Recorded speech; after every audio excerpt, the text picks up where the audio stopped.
The diagnosis arrived on a Tuesday in March, printed on Cusco Regional Hospital letterhead in small print and using terms that Valeria Quispe had to read 3 times before she understood them. Invasive ductal carcinoma. Stage 3. Her mother, Natividad, was 58 years old and had been telling her for months that the chest pain was muscle tension, that it would go away, that there was no point in spending money on doctors when they barely had enough to get through the week. It didn't go away. Valeria was 27 when the world she had built with discipline and sacrifice began to crumble with the silent speed of a crack in the wall. She had grown up in the San Sebastian neighborhood in an adobe house with a corrugated iron roof that sang in the rain. Her father had died when she was 11, struck by a cargo truck on the highway to Urubamba.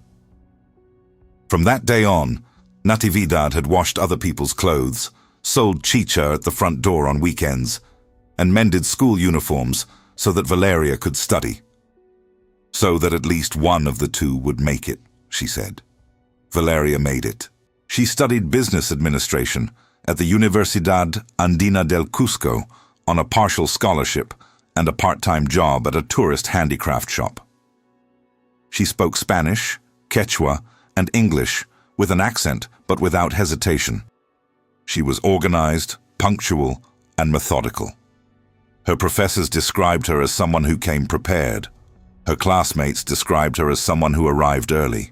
When she finished her degree, she got a job at a travel agency in Miraflores, Lima. She sent money to Cusco every 2 weeks. Not much, but consistently. Natividad kept the envelopes carefully, as if they were letters.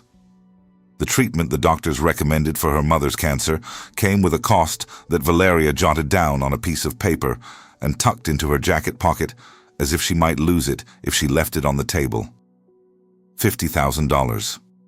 Chemotherapy, surgery, radiation therapy, supportive medications, follow-up care for 18 months. The regional hospital could cover part of it, but the prognosis with the full protocol was significantly better.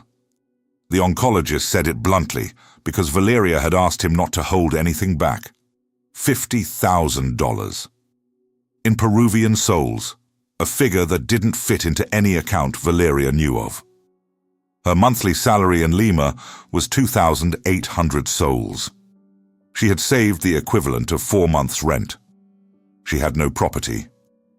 She had no debts either, because she had lived with the conviction that going into debt was a trap from which one escaped by working harder, not by borrowing.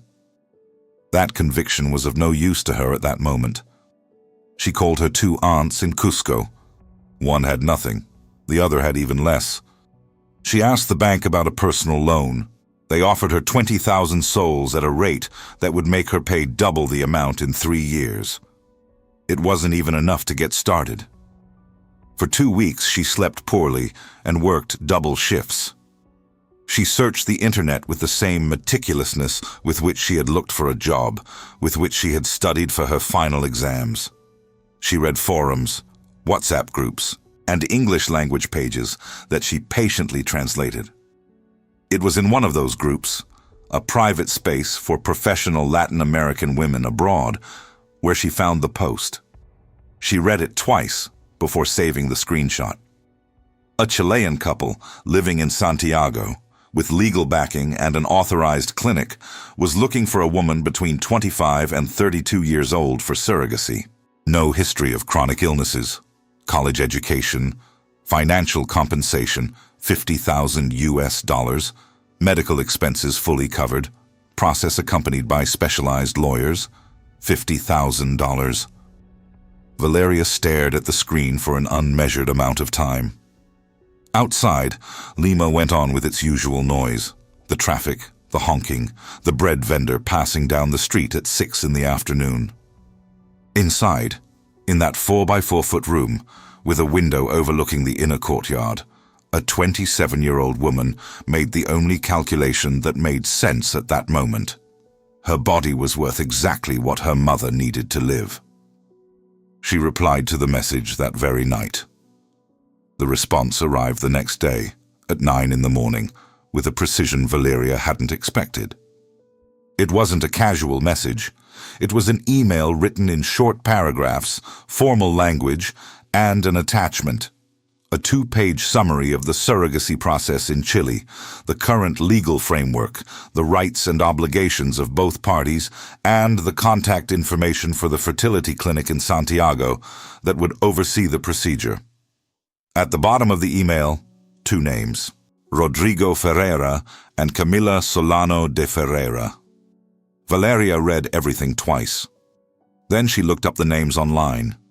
Rodrigo Ferreira was 44 years old, a civil engineer and founding partner of a construction firm with projects in the metropolitan region and the mining north.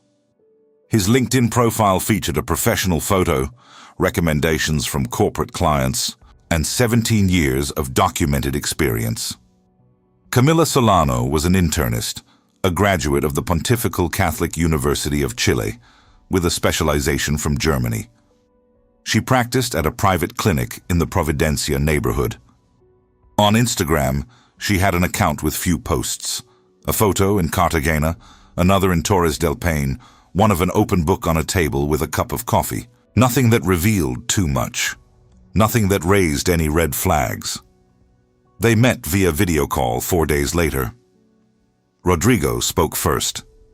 He had a calm voice and a way of explaining things that made everything seem reasonable before one had even finished listening. He presented the process with the same clarity as the email. An authorized clinic, a contract drafted by specialized lawyers, compensation in 2 equal parts, the first upon confirmation of the pregnancy, the second at the time of delivery. Medical, travel, and accommodation expenses in Santiago would be covered by them. Camila spoke less. When she did, it was to ask specific questions.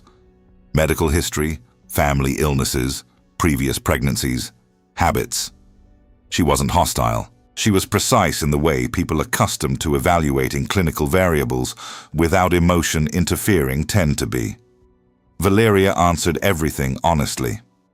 At the end of the call, Camila said she would review the records and that they would be in touch. 3 days later, they confirmed they wanted to move forward. The contract was signed in Santiago at the law firm's office, 6 weeks after that first email. Valeria traveled from Lima on a Friday morning. The flight lasted 3 hours and 10 minutes. Looking out the window as she flew over the Atacama Desert, she thought of her mother.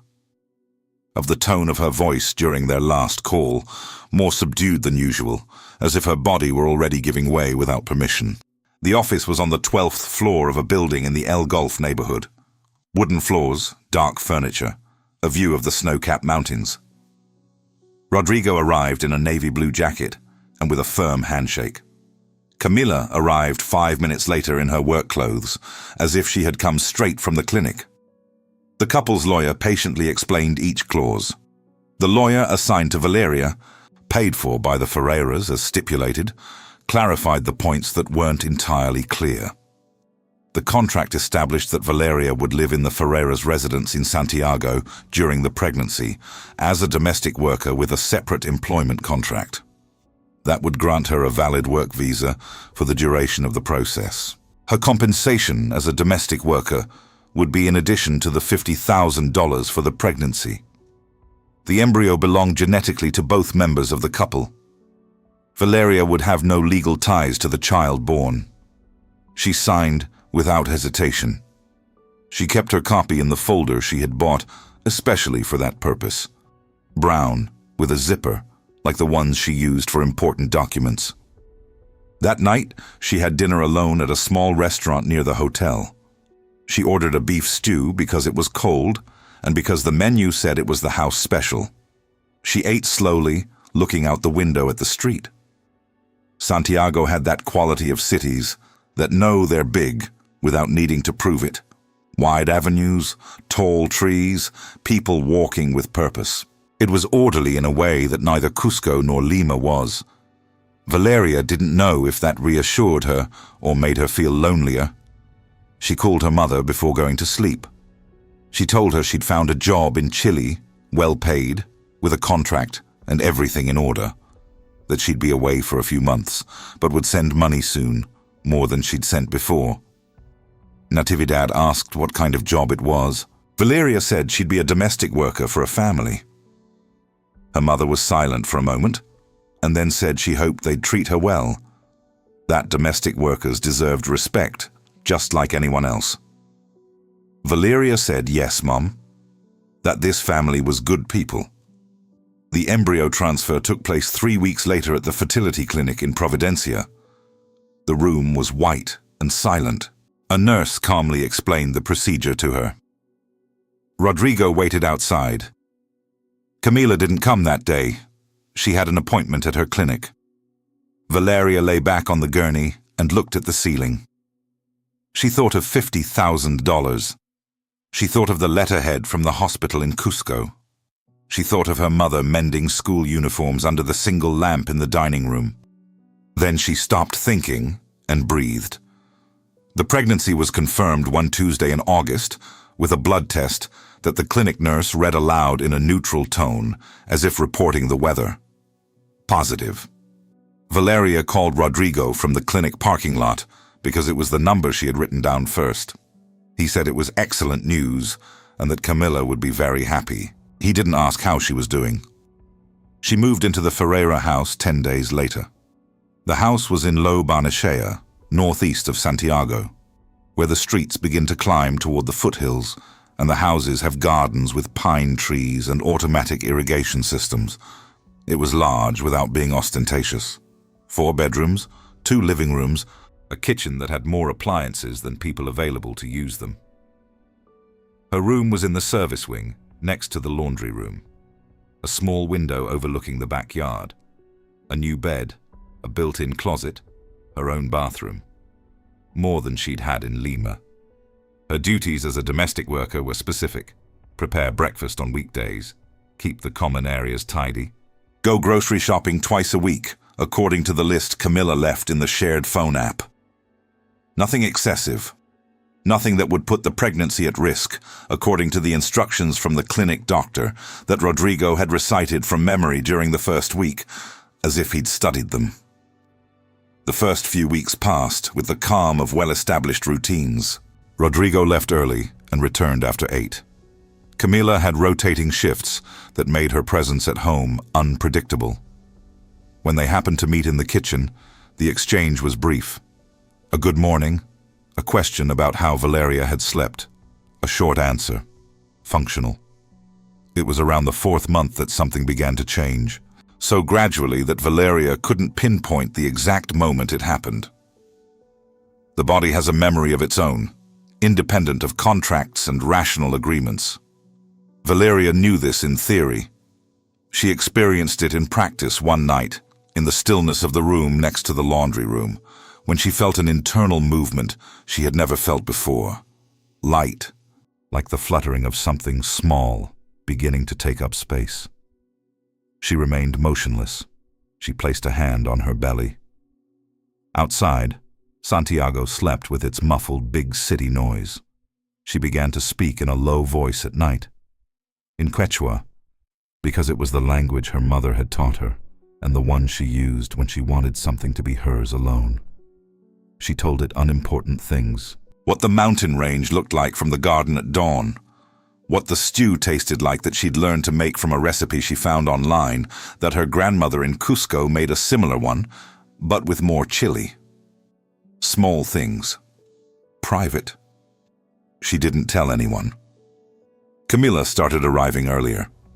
Valeria didn't know if it was a coincidence or a deliberate choice. What she did notice was that the way she moved around the house had changed. She would appear at the kitchen door while Valeria was cooking, sit in the living room with a book, but with eyes that didn't follow the lines.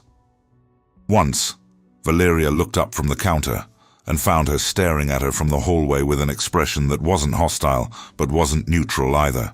It was something harder to name. In October, during one of the checkups at the clinic, the doctor noted that the baby was responding well to auditory stimuli. Rodrigo nodded with satisfaction. Camila took notes on her phone. On the way back, sitting in the back seat of the car, Valeria looked out the window at the almond trees in Providencia, shedding their leaves in the dry Chilean autumn wind, and thought, for the first time clearly, that it was going to be hard. Not the delivery, not the procedure. She had calculated that from the start. What was going to be hard for her was the silence afterward, the absence of a weight that didn't yet fully exist, but was already, in some way that contracts can't quite regulate, part of her. That night, she called her mother. Natividad had started her second round of chemotherapy. She said the dizziness was manageable and that the neighbors were there for her on the tough days. Her voice sounded thinner but more steadfast than before, as if the illness had taken away her volume but not her substance. Valeria told her everything was going well, that she'd send the first part of the money soon, not to worry. Natividad told her she loved her, to take care of herself.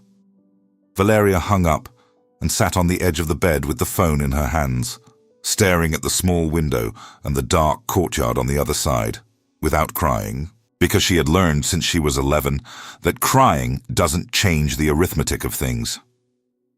The baby was born on November 3rd at the Santa Maria Clinic in Santiago.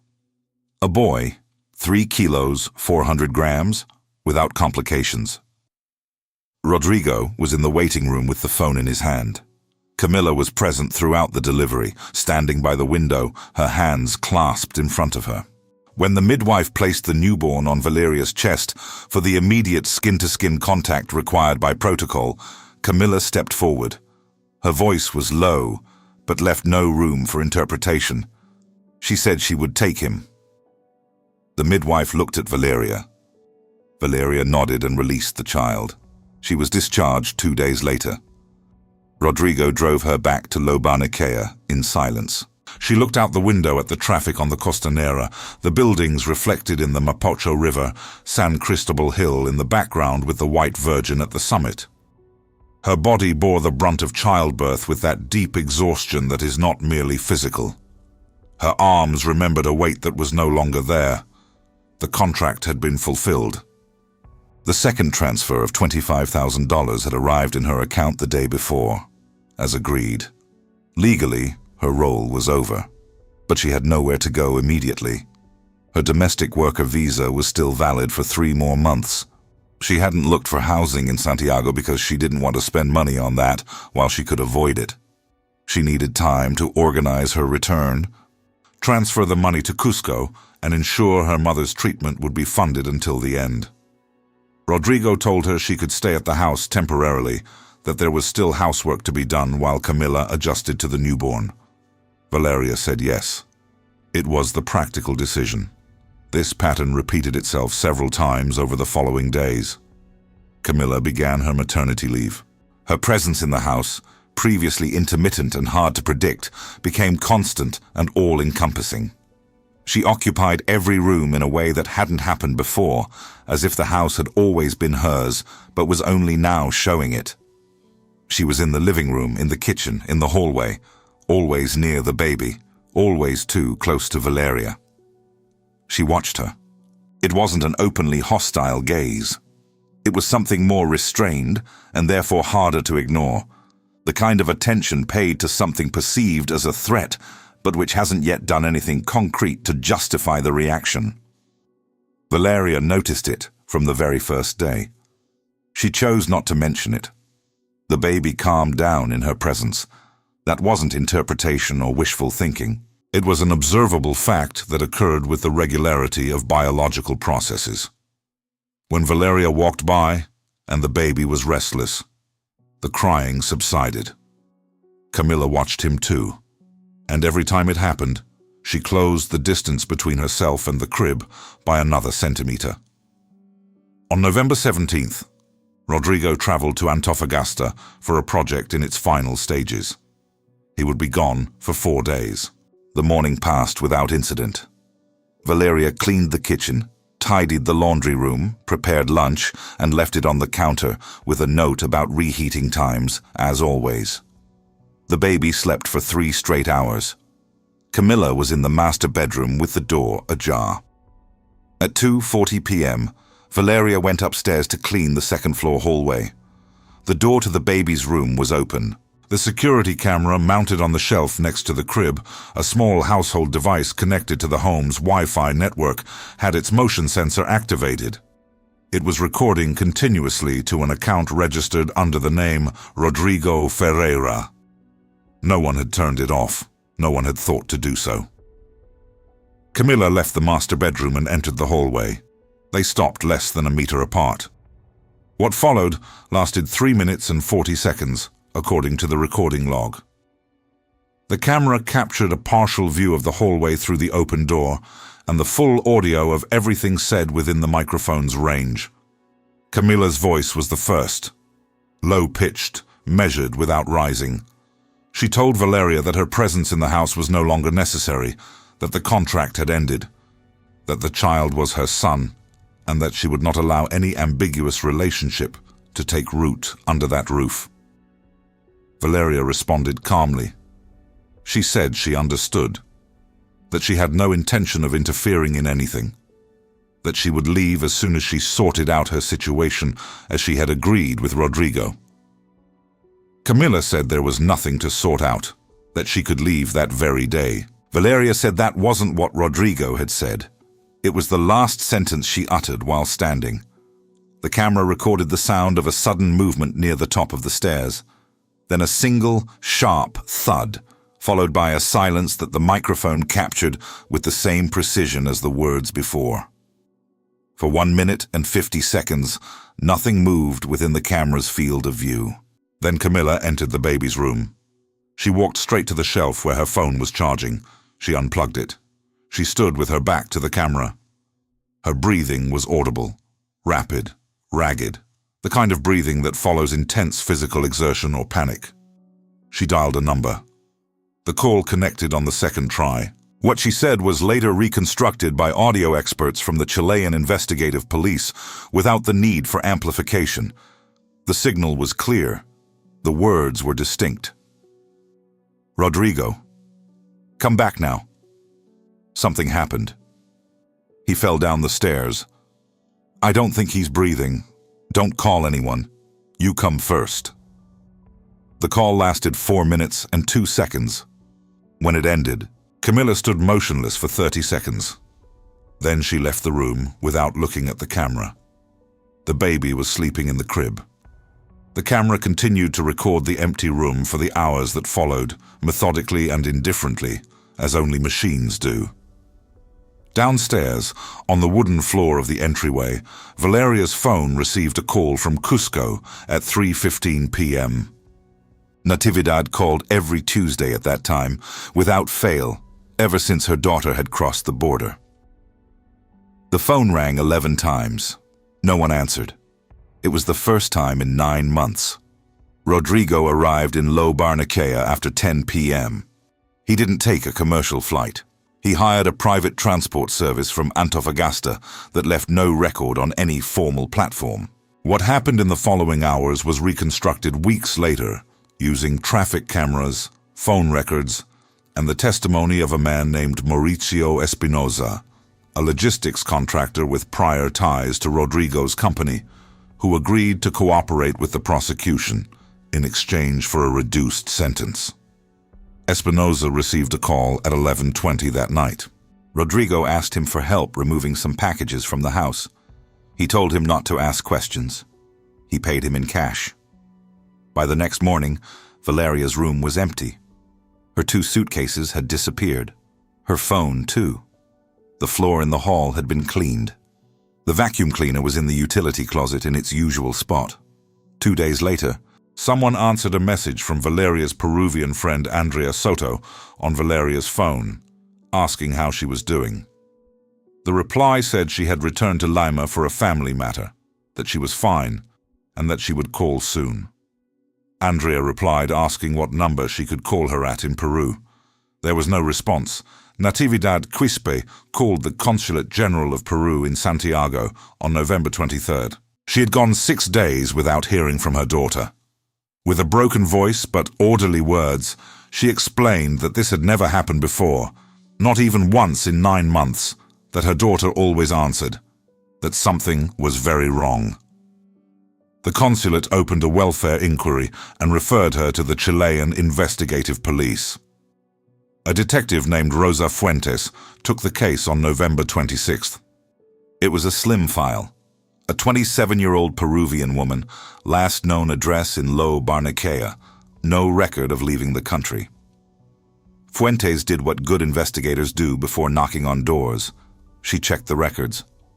There was no record of Valeria Quispe leaving through any Chilean border crossing or airport since her entry into the country. Her domestic worker visa was technically still active. Her bank account in Peru, where the $50,000 had been deposited in 2 transfers, showed no activity since November 17th.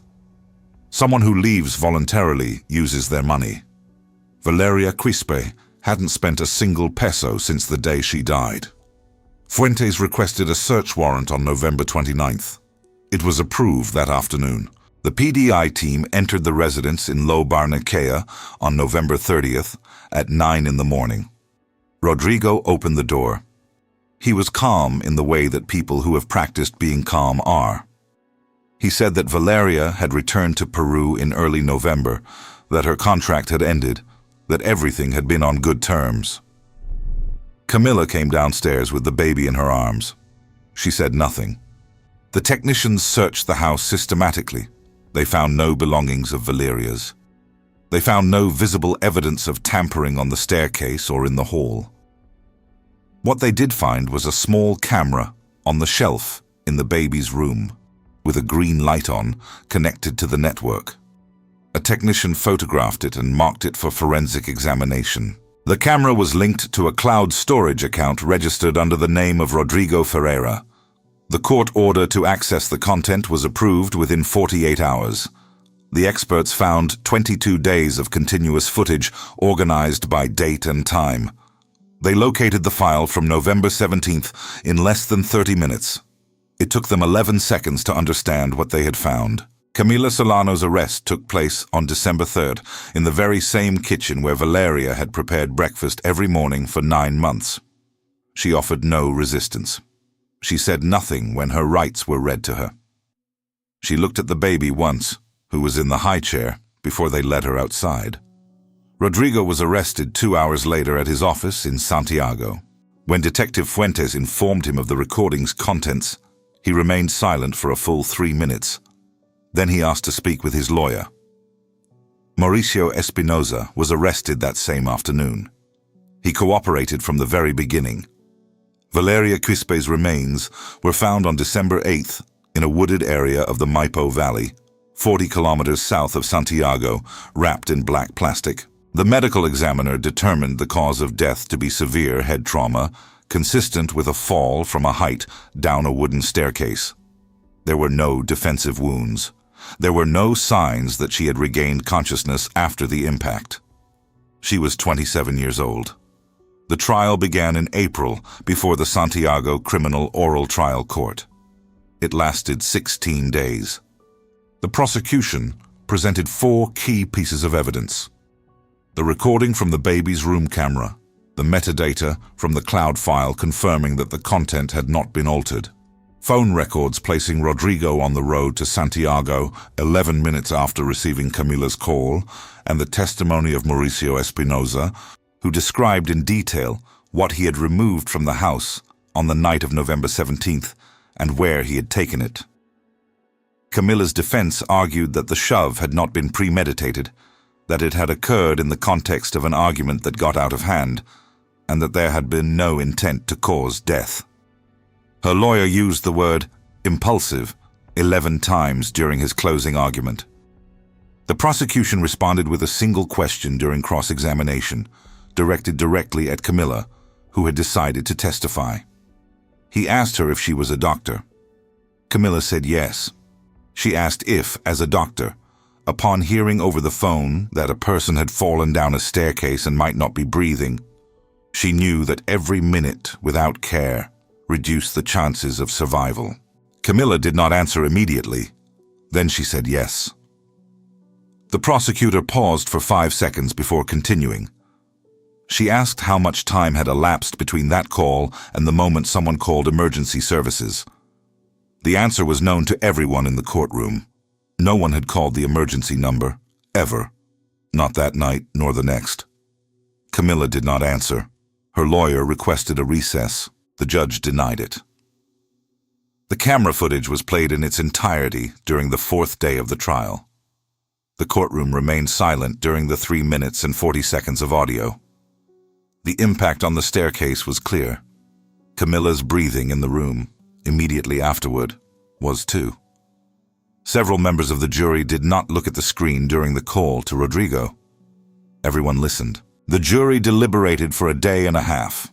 Camilla Solano was found guilty of manslaughter with eventual intent and failure to render aid.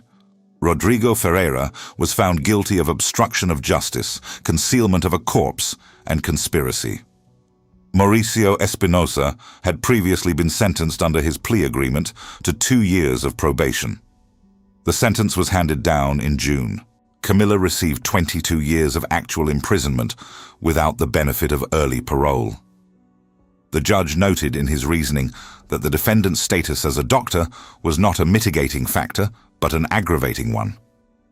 Whoever has the knowledge to save a life and chooses not to use it commits a form of violence that the legal system cannot ignore. Rodrigo received 10 years. He would be eligible for prison benefits after 5.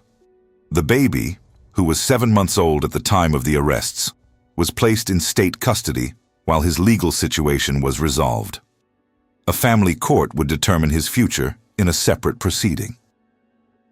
The judge who handed down the sentence mentioned the child only once, at the end, to note that his well-being had not been the priority of any of the adults making decisions that November afternoon. The $50,000 deposited in Valeria Quispe's account remained untouched since the day of her death.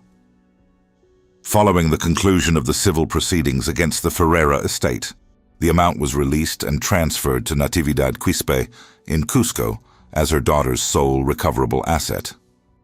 Natividad traveled to Santiago to hear the verdict. It was the first time she had left Peru.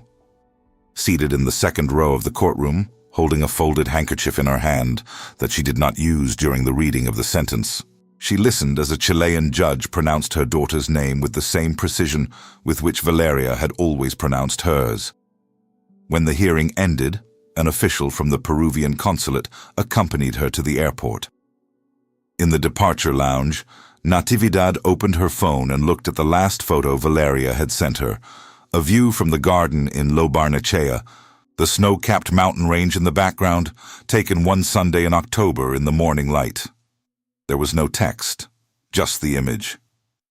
Natividad saved it and closed her phone. The flight to Lima departed 15 minutes late.